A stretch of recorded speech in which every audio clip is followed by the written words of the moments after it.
So, Kellyanne Conway's leaving, right? Is this exciting? She, at the same time, she's given an exit speech and she's pushing the myth of a victimized, hidden, undercover Trump voter. I think we should take a look at it because it's kind of good for a laugh, but it's also good to see what these nuts are doing. This is from our good friends over at Crooks and Liars. Let me share the screen with you so you can see what's up.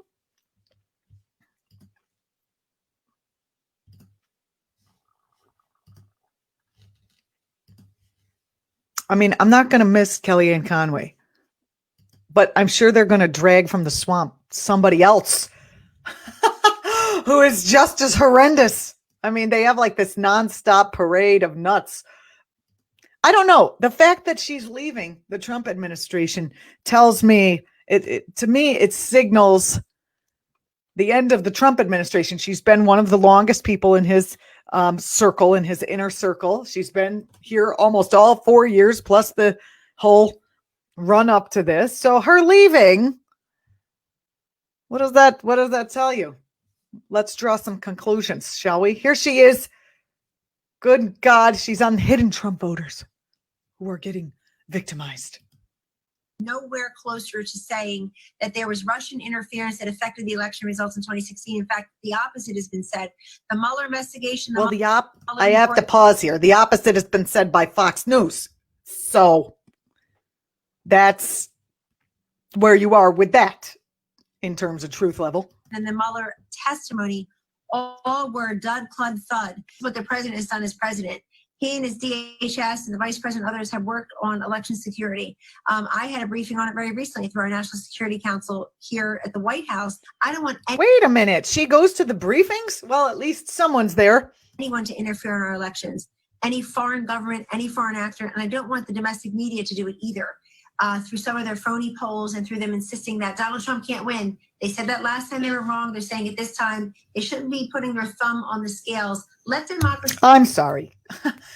Let me just briefly pause and talk about putting your thumb on the scale and all the absolutely free media coverage that Fox News gave to Donald Trump. Is that not putting your thumb on the scale? Is reporting partisan bullshit not putting your thumb on the scale? Kellyanne Conway, where is this swampian going to pop up next, I wonder?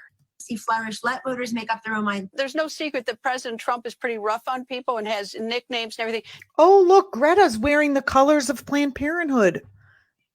Do you think people are reluctant to say that they would vote for Trump but will vote for Trump? Yes, it's called the hidden undercover Trump voter, but it's not because of the president's nicknames for political opponents who are first terrible to him. It's because people get shouted down and worse in their everyday circle of life. Because we're not into Nazis. I'm sorry.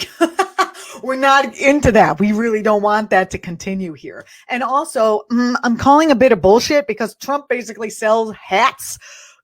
Make America great again. People are wearing these hats everywhere. I mean, give me a break. If they dare say that they support President Trump's agenda or Vice President Pence, or they're going to vote for their reelection. I said in 2016. Does he have an agenda other than destroying the government? I think anyone who has the agenda of destroying what's left of our tattered democracy maybe deserves a little shouting if this is happening.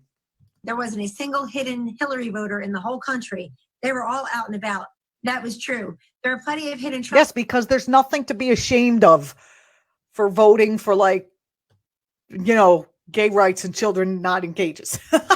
Voters, but it's not because they're embarrassed to say so or they think they're going to get a nickname from the president. It's because they are shouted down and ridiculed and belittled and argued with constantly. Every night feels like Thanksgiving with the in-laws and the.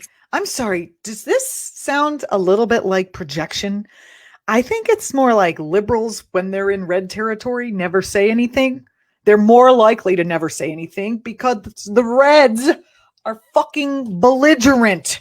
They will yell at you for nothing if they smell the fact that you might not be on their side. Extended family for these folks. So why take the chance of even arguing with people in your places of work, places of worship, places of learning? That's why your vote is private. Your vote is private. You go into the ballot box or you seal the envelope. Nowhere. You can be a secret Nazi. No problem. Yeah. Well, let's see. I think this is a convenient thing to say, Kellyanne. If your person, your candidate does want to, will maybe come out victorious at the end of the election, even given the fact that almost all the polls are saying he's going to lose by a wide margin. So you need to say something. Oh, we have secret voters. Oh, and they're not afraid of the coronavirus. So they're going to come out, or they don't use the mail. So that's where they'll be. Yes, your secret voters are the people who work the Diebold voting machines from behind the scenes. That's who your secret voters are. Thanks for watching. I'm done with Kelly. Are you?